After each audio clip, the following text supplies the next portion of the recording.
Infaqna bima 'allamtana warzuqna ilma. Rabbana zidna ilma warzuqna fahma.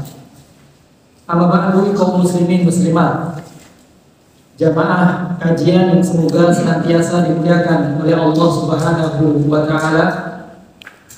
Alhamdulillah, senantiasa kita terus bersyukur kepada Allah yang telah melimpahkan kepada kita begitu banyak nikmat, sehingga pada kesempatan malam hari ini alhamdulillah ya kita dapat berkumpul di salah satu dari rumah-rumah Allah Subhanahu wa taala dalam rangka untuk menjalankan salah satu perintah Allah yang merupakan kewajiban kita, yaitu thalabul ilmi, mempelajari ilmu agama.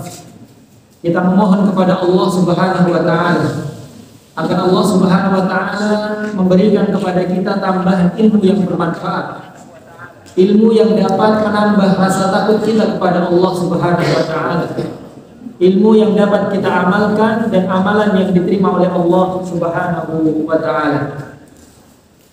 Kaum muslimin muslimat, jamaah kajian Masjid Raudhatul Fattah dan jemaah kajian Semangat Belajar Sunnah yang semoga senantiasa dimuliakan oleh Allah. Pada kesempatan malam hari ini insyaallah kita akan sama-sama membaca dan mengambil pelajaran dari hadis Nabi Sallallahu Alaihi Wasallam yang dinukil oleh Al-Imam An-Nawawi dalam kitabnya Hadis Arba'in Nawawiyah. Dan sekarang kita sampai hadis yang ke berapa Pak? Ke-40. 3 hadis lagi insyaallah. Ya, hadis yang ke-40. Saya baca teks hadisnya. Hadis yang ke-40. Ani bin Umar radhiyallahu anhuma qala, bersumber dari sahabat Ibnu Umar, Abdullah ibnu Umar, semoga Allah meridhai keduanya, beliau dan ayahnya. Beliau berkata, akhadha Rasulullah sallallahu alaihi wasallam bimankibi. Rasulullah sallallahu alaihi wasallam telah memegang kedua pundakku. Wa qala, Rasulullah sembari bersabda, kun fid dunya ka'annaka gharibun aw abiru sabil. Jadilah engkau ya di dunia ini seperti orang yang asing atau orang yang melakukan perjalanan musafir. Wa kana Ibnu Umar radhiyallahu anhuma yaqul.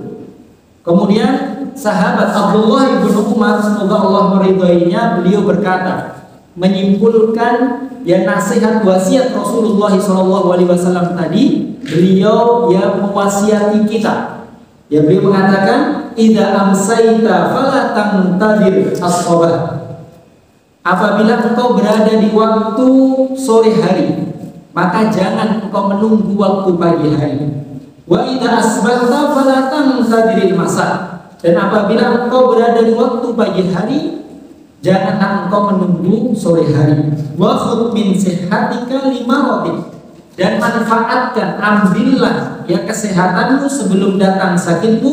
Wa min hayatika limautika. Dan manfaatkan ya hidupmu sebelum datang kematianmu. Rawahul Bukhari. Hadis ini ya diriwayatkan oleh Imam Al-Bukhari. Kaum muslimin muslimat rahimani Allah wa iyyakum jami'an. Ya, hadis yang kita baca ini, yaitu hadis yang ke-40 dari hadis Arba'in Nawawi, merupakan hadis yang sangat agung. Hadis yang sangat agung yang seharusnya bagi kita seorang mukmin, terlebih lagi seorang penuntut ilmu, ya untuk memperhatikan hadis ini, berusaha untuk mengamalkan hadis ini walaupun sangat berat. Ya, hadis ini ya mengajarkan ya kepada kita bagaimana sikap kita sebagai seorang mukmin dalam menghadapi dunia ini. Bagaimana sikap kita terhadap dunia ini. Ya, apakah kita mengedepankan, memprioritaskan dunia daripada akhirat atau sebaliknya? Dan hadis ini ya memang sangat berat untuk yang kita amalkan, tapi kita harus berusaha. Ya, berusaha untuk bisa mengamalkan hadis ini. Yaitu hendaknya kita lebih memprioritaskan, lebih mengutamakan, mengedepankan kehidupan akhirat daripada kehidupan dunia. Ya, hendaknya kita berusaha untuk zuhud terhadap dunia. Zuhud itu yaitu meninggalkan sesuatu yang tidak bermanfaat bagi akhirat. Pengertian zuhud yaitu meninggalkan sesuatu yang tidak memberikan manfaat di akhirat.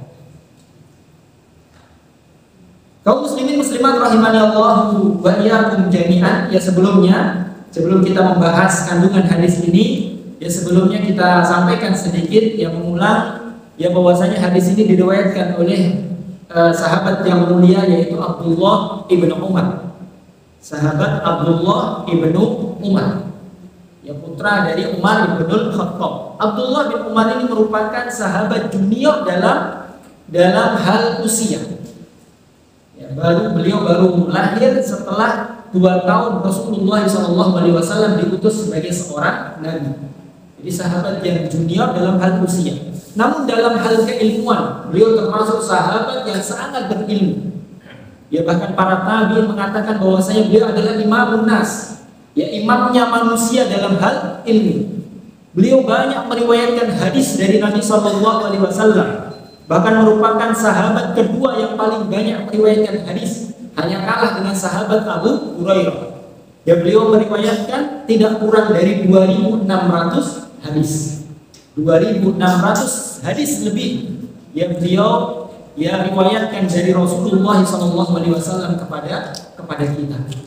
Sahabat yang mengumpulkan antara ilmu dan amal, menggabungkan antara ilmu dan amal. Yang sangat terkenal bahwasanya beliau itu sangat ittiba dengan Nabi SAW, sangat mencontoh, meniru ya Rasulullah SAW dalam segala hal. Tidak hanya dalam ibadah, tapi dalam hal adat, ya kebiasaan Rasulullah, beliau pun berusaha untuk yang meniru Rasulullah SAW.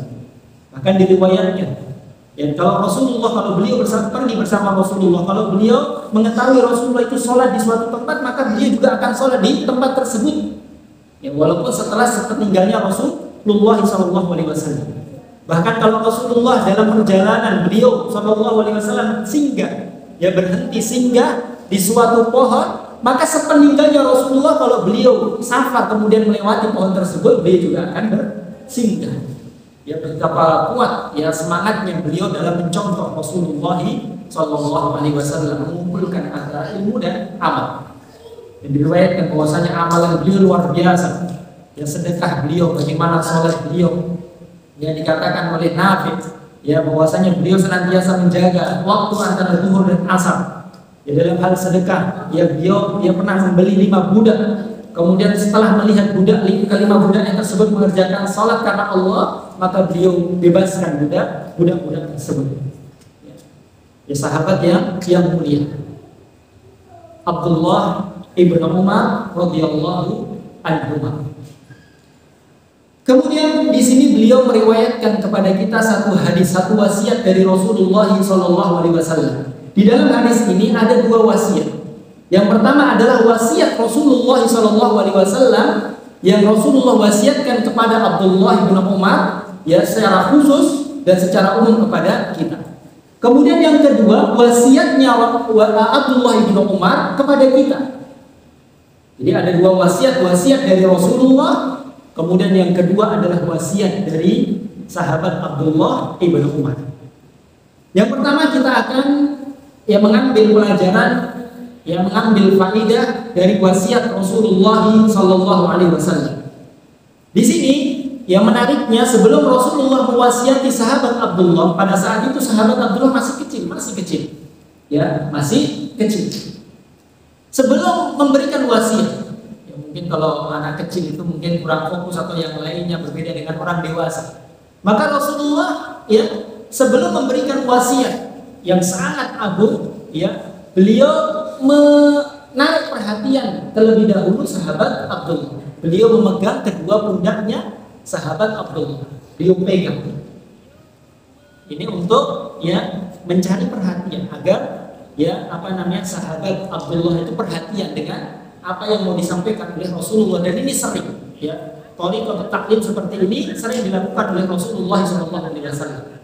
Sebelum Rasulullah ingin menyampaikan sesuatu yang penting, beliau pastikan dulu ya yang mau disampaikan itu dia perhatian.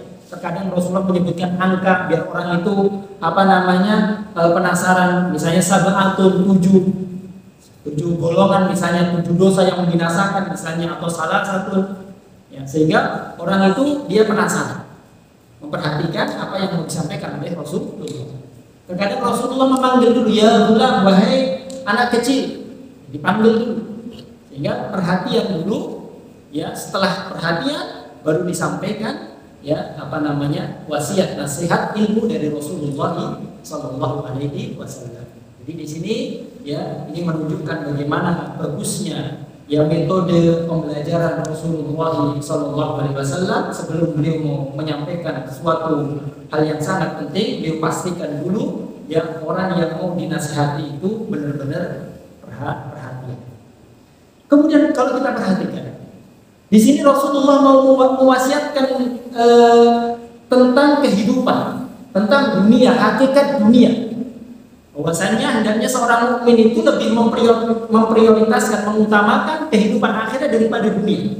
Kita perhatikan Rasulullah memberikan wasiat ini bukan kepada orang dewasa, tapi kepada anak-anak, sahabat Abdullah ibn Umar.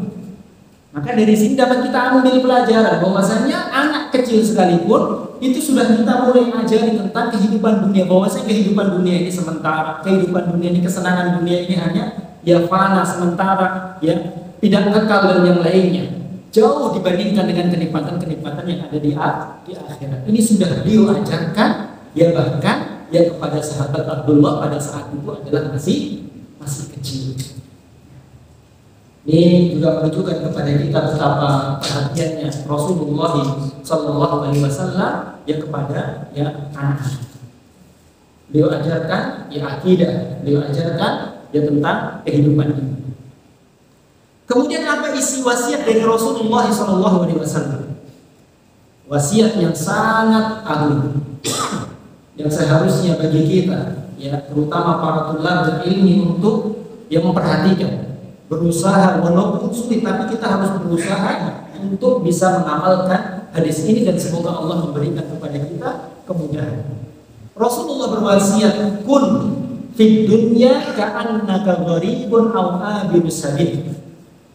Jadilah engkau di dunia ini itu seperti salah satu dari dua, yaitu jadilah engkau di dunia ini seperti orang asing, gharib, orang asing, atau kalau tidak seperti orang asing, yaitu seperti orang yang melakukan perjalanan panjang, abirus sabil. Terserah mau menjadi gharib atau menjadi seperti abirus sabil. Gharib, ya. Gharib itu orang asing, yaitu orang yang hidup bukan di daerahnya, bukan di negaranya, jadi merantau jauh, ya, merantau jauh. Jadi dia hidup di lingkungan bukan orang-orang bukan di daerahnya, ya. Tidak kenal dengan yang lainnya, bukan di daerah. Abirus sabil seorang musafir, orang yang melakukan perjalanan panjang, orang yang melakukan perjalanan panjang. Dan yang kedua-duanya, entah itu hidup di dunia sebagai seorang gharib, seorang yang asing, atau abirus sabil, orang yang melakukan perjalanan panjang, itu sama-sama ya memberikan konsekuensi. Konsekuensi yang pertama, seorang yang gharib, seorang yang asing, atau orang yang melakukan perjalanan panjang itu, yaitu hatinya tidak tidak tertahan di tempat tersebut. Kalau kita merantau, misalnya kita orang Indonesia, kita merantau ke luar negeri, ya, hati kita walaupun jasad kita ini di luar negeri, tapi hati kita ada di kampung halaman kita. Sama halnya orang yang berpergian jauh. Dia mau berpergian, tujuannya misalnya mau ke Kalimantan. Ya, mau kemana gitu. Kemudian di tengah jalan dia singgah sebentar. Ya, singgah sebentar untuk istirahat sebentar atau makan sebentar atau dia istirahat sebentar. Ya, hati orang tersebut tidak ada di tempat dia singgah, tapi hatinya itu ada di tempat tujuan. Jadi hati kita ya tidak tertahan di dunia ini. Hati seorang mukmin hendaknya dia gantungkan di akhirat, walaupun kita di dunia, jasad kita di dunia, tapi hati kita ya selalu terpikirkan oleh akhirat. Kemudian konsekuensi berikutnya, seorang yang asing atau melakukan perjalanan itu tidak tamak terhadap dunia. Orang misalnya tinggal di luar negeri begitu, dia tidak tamak terhadap, dia tidak iri terhadap kekayaan orang yang ada di sekitarnya. Dia tidak tamak terhadap dunia. Tujuannya adalah kampung halaman. Tujuannya adalah tempat yang mau dituju. Jadi tidak tamak terhadap dunia. Kemudian konsekuensi berikutnya, ya, di tempat tersebut di dunia ini kita hanya mencari, kita jadikan sarana untuk mencari bekal sebanyak-banyaknya, ya untuk kehidupan kita yang sesungguhnya, yaitu akhirat.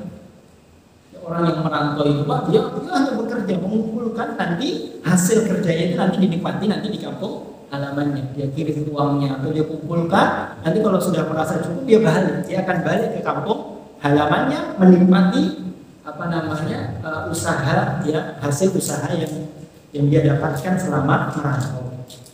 Atau orang yang orang yang melakukan perjalanan panjang, dia singgah ke toko, mungkin beli air atau dia kumpulkan bekal, atau dia istirahat dan tenaganya pulih kembali dan yang lainnya, ya setelah itu cukup, ya dia akan melakukan perjalanan.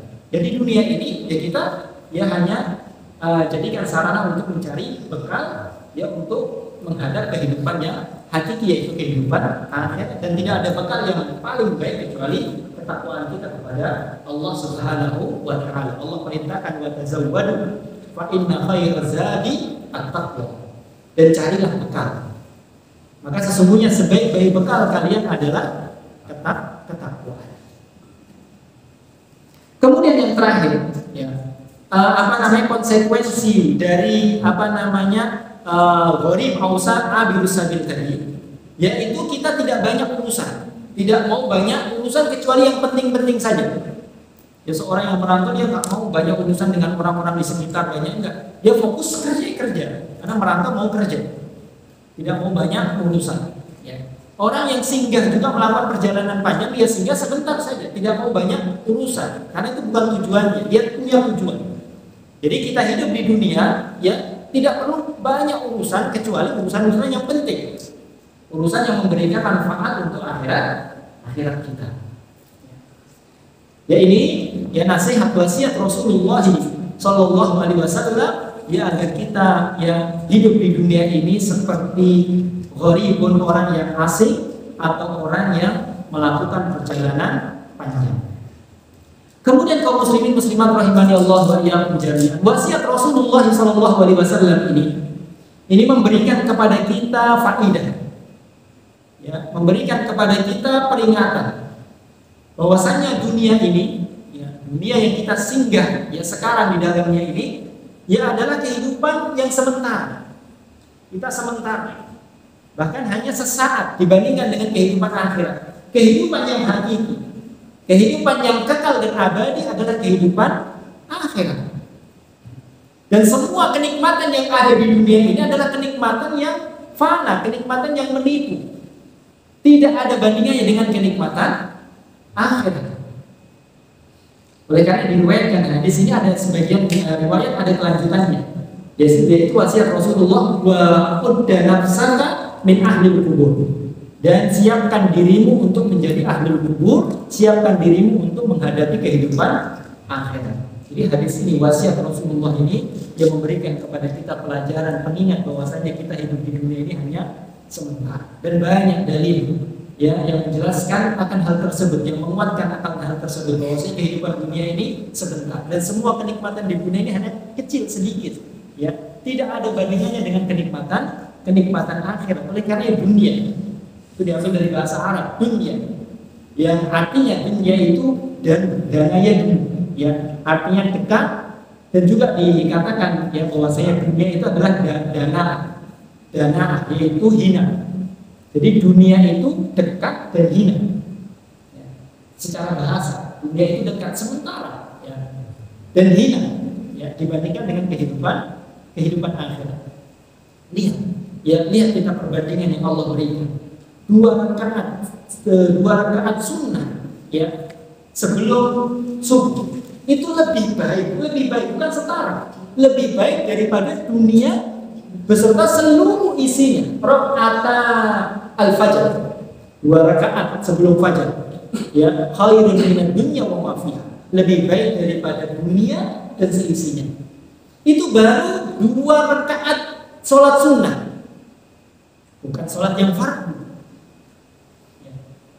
Dan itu bukan setara dengan dunia, tapi lebih baik daripada dunia. Ini menunjukkan, ya, tidak ada bandingannya antara dunia dan akhirat. Oleh karenanya Allah Subhanahu wa taala mengatakan, ya,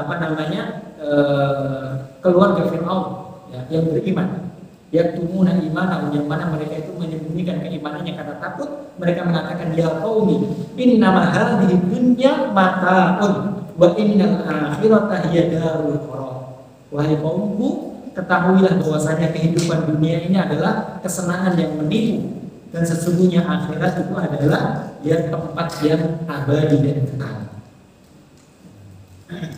Allah berikan banyak perumpamaan tentang kehidupan dunia. Di antaranya Allah mengatakan hatta dalam surah Yunus, Allah mengatakan hatta idza akhadatil ardu zukhrufaha wa zayyanat wa dhanna ahlu annahum qadiruna 'alaiha.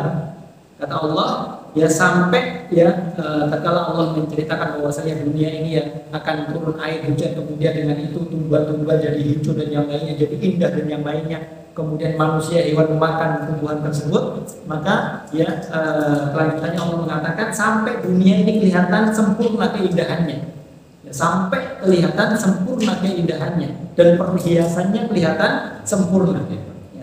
Kemudian, ya, pemilik dunia, orang-orang yang hasrat terhadap dunia itu menyangka bahwasanya mereka akan bisa menguasai keindahan dunia tersebut. Mereka menyangka ya bisa menguasai keindahan dunia yang mereka saksikan tersebut. Namun apa kata Allah? Ya, ataha amruna lailan aw nahar.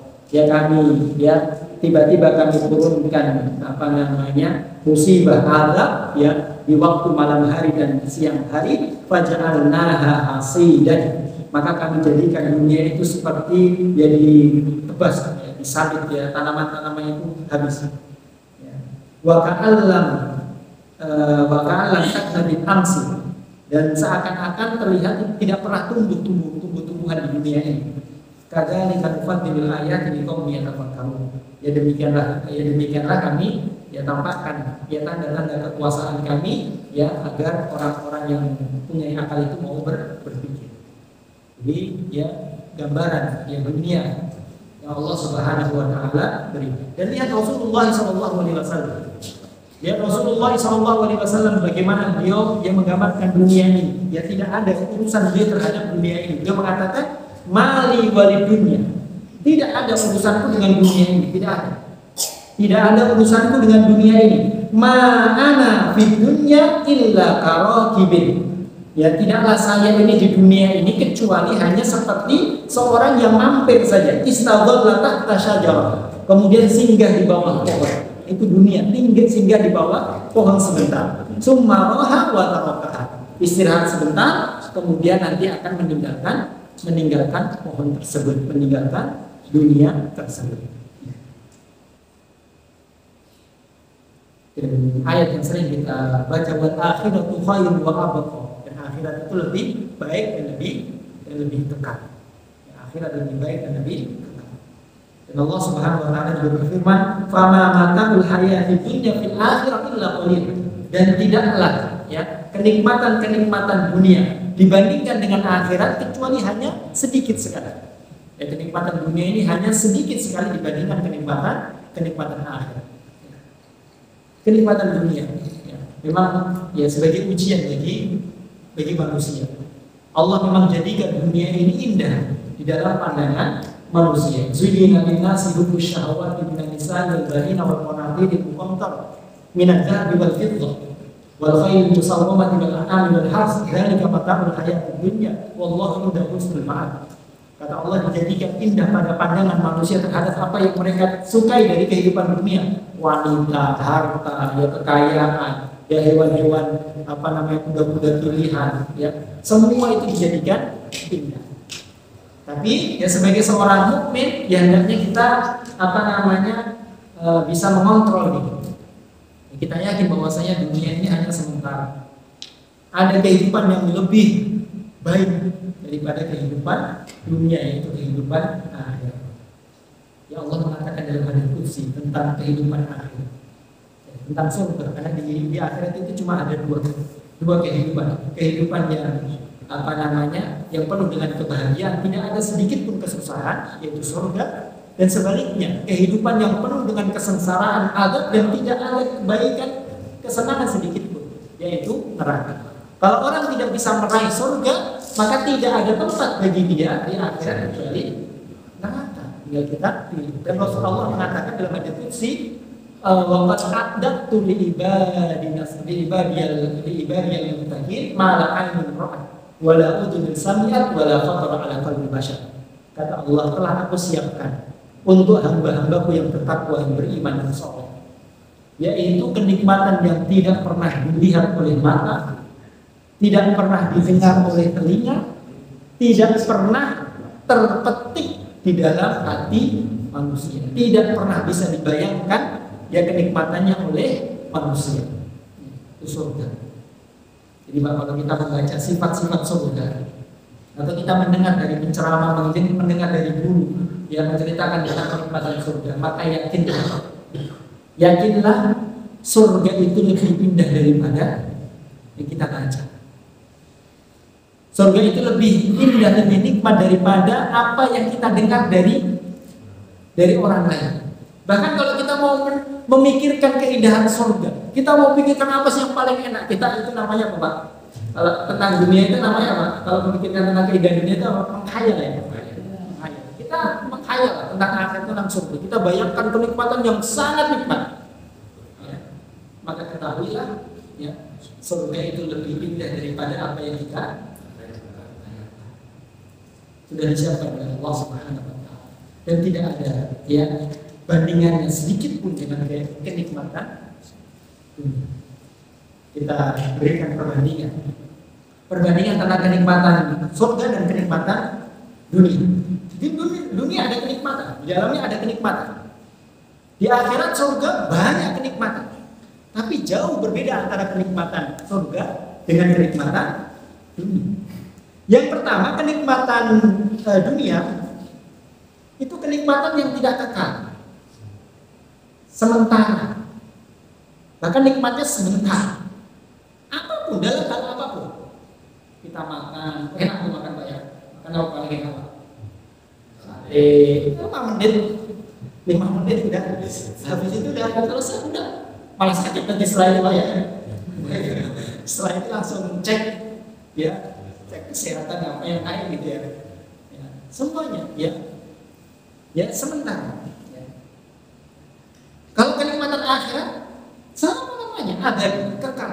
Tidak hanya 1000 tahun, tidak ada 1 juta tahun, selama-lamanya kekal. Abadi. Yang pertama, di dunia yang 5 menit ya. Sebelum kita menikmati kenikmatan dunia, kita lagi misalnya apa sih, kita lagi pergi ke tempat yang indah, sebentar doang. Ya.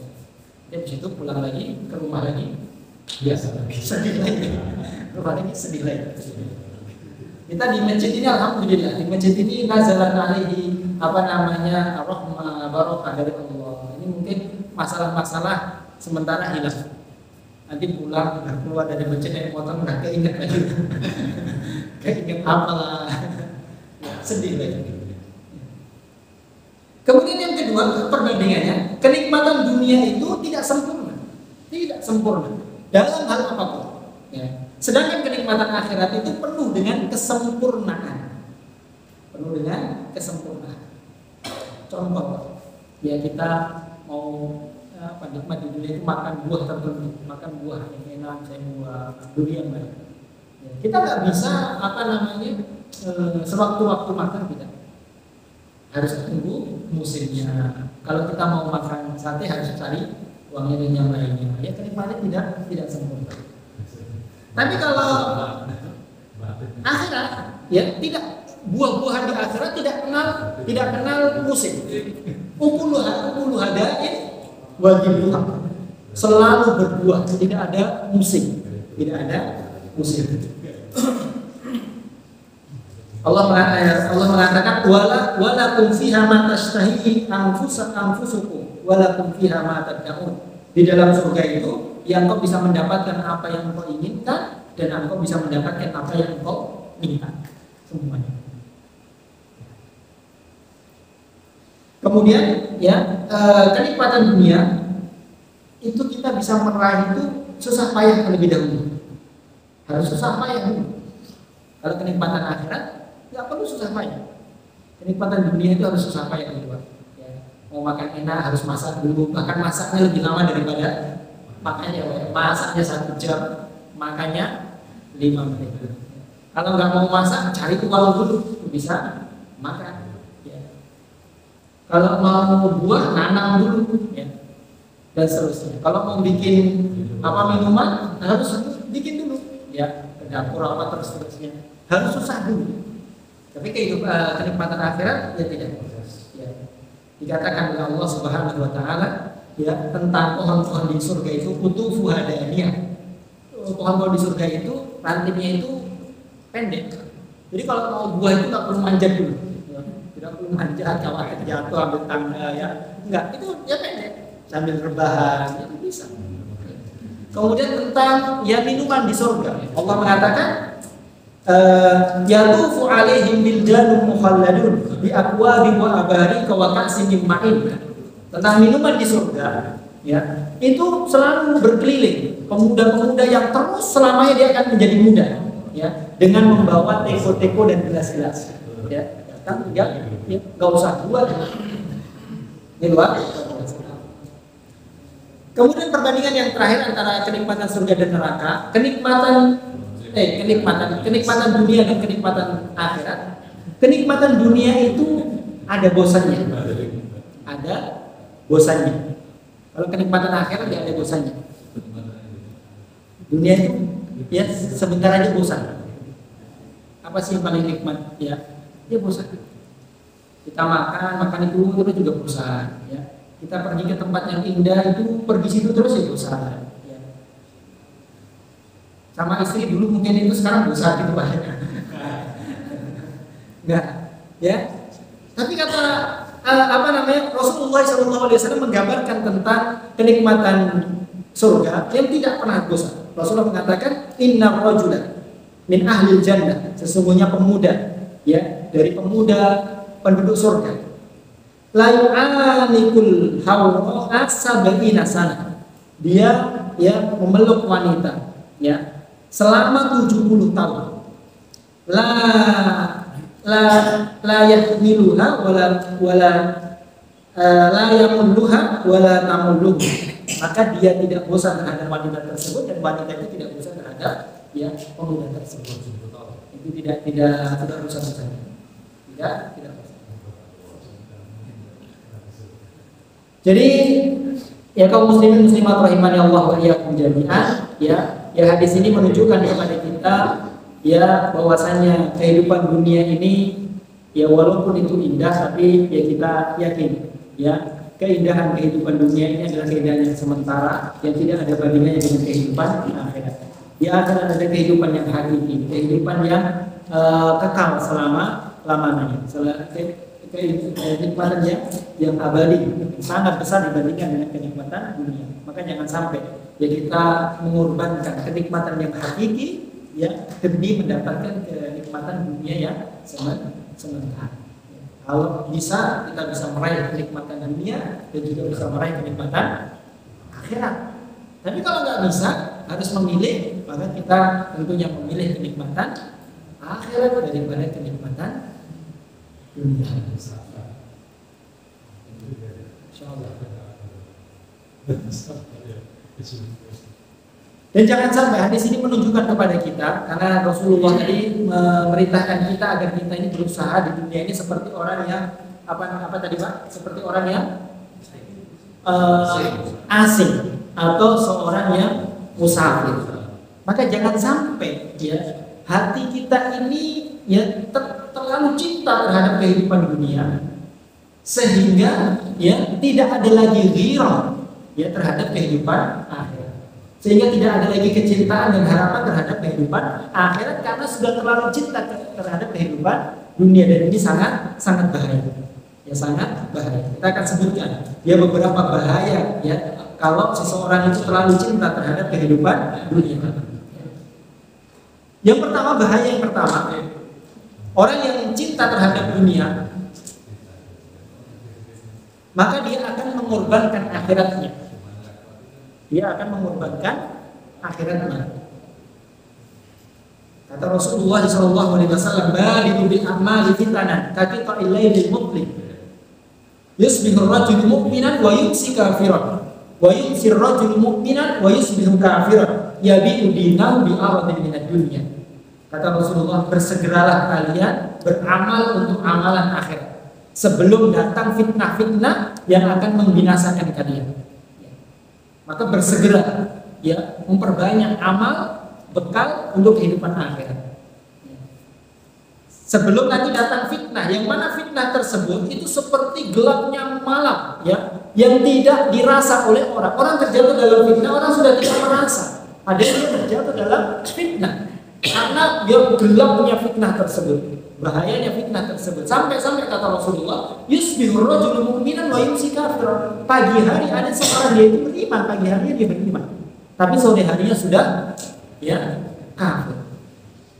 Ada juga wa yumsi mu'minan wa yusbihur kafiran, sorenya masih beriman, sorenya masih mengerjakan sholat, sorenya masih baca Al-Qur'an, masih beriman kepada Allah, tapi pagi harinya dia sudah kafir. Ya, karena besarnya fitnah ya terutama di akhir zaman kita sekarang ini, alhamdulillah. Jadi orang yang terlalu cinta terhadap dunia, jadi khawatirkan dia akan mengorbankan suatu saat, suatu ketika dia akan mengorbankan akhiratnya. Kemudian yang kedua, orang yang terlalu cinta terhadap dunia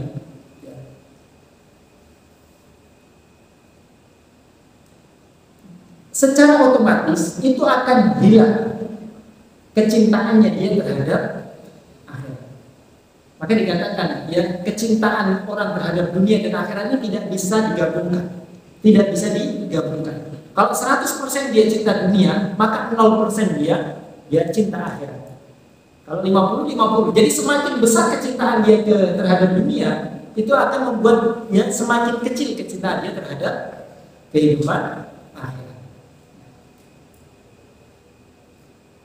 Kata Abu Musa al-Asy'ari, Abu Musa al-Asy'ari radhiyallahu anhu pernah mengatakan, "Man ahabba dunyahu adarra bi akhiratihi." Barang siapa yang cinta dunianya, maka dia akan membahayakan akhiratnya. Wa man ahabba akhiratahu adarra bi dunyahu. Barang siapa yang cinta terhadap akhiratnya, ya maka dia akan mengorbankan dunianya. Fa'athiru ma yabqa ala ma yafna. Maka hendaknya dia lebih memilih kenikmatan yang kekal daripada kenikmatan yang fana, yaitu memilih kenikmatan akhirat daripada kenikmatan dunia. Kemudian di antara efek buruk bahaya yang cinta terhadap dunia, yaitu orang yang gila terhadap dunia, dia urusannya akan dipersulit oleh Allah Subhanahu wa Ta'ala. Urusannya di dunia dan di akhirat itu akan dipersulit. Dan Allah tidak akan memberi dia dunia ini kecuali yang memang sudah Allah tetapkan. Kata Rasulullah SAW, "Man kanatil akhiratu hammahu, man kanatil akhiratu hammahu, ja'alallahu ghinahu fi qalbihi wa jama'a lahu syamlahu wa atathu ad-dunya wa hiya raghibatan." Kata Rasulullah, barang siapa yang akhirat itu menjadi orientasinya, menjadi tujuannya, akhirat itu menjadi tujuannya, maka Allah akan jadikan kekayaan itu ada di dalam hatinya. Hatinya itu merasa ya kaya, cukup. Ya. Dan Allah akan memperbaiki segala urusannya. Allah akan mengumpulkan, memperbaiki segala urusannya. Dan dunia itu akan datang kepada dia. Dan dunia itu akan datang kepada dia. Sebaliknya, wa man kana fid dunya hammahu, barang siapa yang dunia ini menjadi orientasinya, ya, yang selalu dia cari, yang selalu dia utamakan, ja'alallahu faqrahu baina ainaihi, maka Allah jadikan kefakiran, kemiskinan itu ada di dia pelupuk matanya. Dia itu selalu merasa kurang, walaupun padahal sudah banyak, tapi dia selalu merasa kurang karena orientasinya dunia. Ya. Wa farraqa alaihi syamlahu, dan Allah akan mencerai-beraikan urusannya. Allah akan mencerai-beraikan urusannya dia tidak akan baik. Walam ya'tihi minad dunya illa ma qaddara lahu, dan tidak akan datang dunia itu kepada dirinya kecuali apa yang sudah Allah tetapkan untuknya. Mau dia kerja 24 jam, mau dia kerja 12 jam, mau dia dunia itu kan datang seperti Allah Subhanahu wa taala sudah tetapkan. Ya segitu. Jadi kaum muslimin muslimat rahimani Allah wa iyyakum. Jadi di hadis ini dia memberikan kepada kita pelajaran ya, agar kita berusaha ya menjadi ya seorang yang hidup di dunia ini sebagai seorang asing, seorang yang abirus sabil, yaitu yang hendaknya kita tidak terlalu tamak terhadap dunia. Orientasi kita bukan dunia tapi akhirat. Jadi kita lebih mengutamakan kehidupan akhirat daripada kehidupan dunia. Dan ya memang hadis ini ya sulit, ya sangat sulit, tapi kita berusaha berdoa kepada Allah ya agar bisa mengamalkan hadis ini dengan sebaik-baiknya. Dan sebelumnya hadis ini belum ya selesai, masih banyak faedah dari hadis ini. Waktunya sudah selesai, insyaallah kita akan lanjutkan ya pada pertemuan berikutnya insyaallah. Kita cukupkan. Subhanallahumma wa bihamdika, asyhadu an la ilaha illa anta, astaghfiruka wa atubu ilaik. Assalamualaikum warahmatullahi wabarakatuh.